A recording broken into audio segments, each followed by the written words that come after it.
Hello, my name is Rich Howard, owner of Architectural Builder Supply, and this video is to bring you a closer look at the Zero number 119 WB. This is a piece of spring bronze V-cushion, we call it. You can use your imagination and see why we call it V-cushion.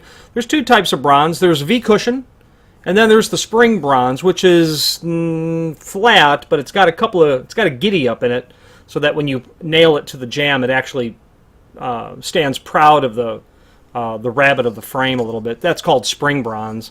This is V-cushion. You can certainly see why we call it that. Bronze, this is a adhesive type. This will not include nails at all. That features a peel-away two-sided tape that's there, and a lot of customers like this material because they're not carpenters. They don't want to be carpenters. They don't have time to be carpenters. They've got other things to do, and a self-adhesive weather stripping is attractive to them. I got that. I understand that. I'm not in agreement with using self-adhesive to keep weather stripping on. I think eventually it will fatigue and fail. Although the last client I sold this to, he said, "Yeah, I want the self-adhesive, but you know what? Send me an ounce of nails as well, so we can sell you nails to complement the self-adhesive material." And actually, in fact, I think what I'll do is add an attribute for nails so that you have the option to nail it on as well. But most people don't. They just use the self-adhesive material, and that's how they do it. Now, this is made of bronze.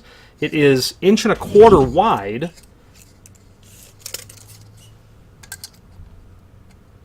Pardon me, I said 1.25 inches, it's 1 1/8. The overall height of it, when it's not compressed, it's going to be right at about 3/8 of an inch, right? When I compress that down, you can see I can close it up pretty well. You know, down to about 1/8. You're going to want to use this on a door that's got a typical 1/8 inch margin between the door and frame. People will also say, "I've got a heavier than standard gap. What can I do?" V-cushion would work because you saw that this was 3/8 of an inch. So if you had, you know, 1/4 inch between the door and jamb for whatever reason, you could use something like this to fill the gap very well. It's relatively inexpensive. It's known to be incredibly long-lasting and durable. Again, those long-lasting and durable terms come with it when it's nailed on. I've seen this material installed after decades, still successfully. The material thickness at the end is 0.007. They don't. That's obviously been cut, so I don't know the exact dimensional thickness of the material. There's a link below this video to a document called Product Brochure where we can review the 119 WB, and they do not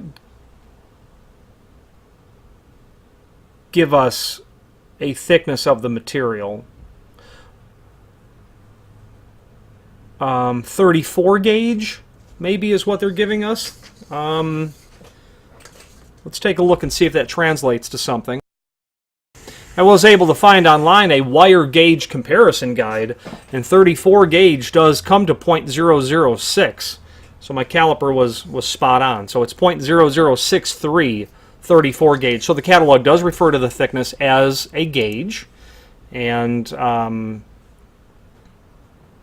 the balance of the information on that product brochure is very handy because it will allow you to review the other the other bronze type pieces of weather stripping, and of course stainless steel versions were appropriate. Zinc is very typical and common. The weather stripping that you see here is in relationship to doors where you have interlocking weather stripping. And this bronze and otherwise interlock weather stripping is very common on older doors built many years ago, decades in fact, and it's because that's what was available.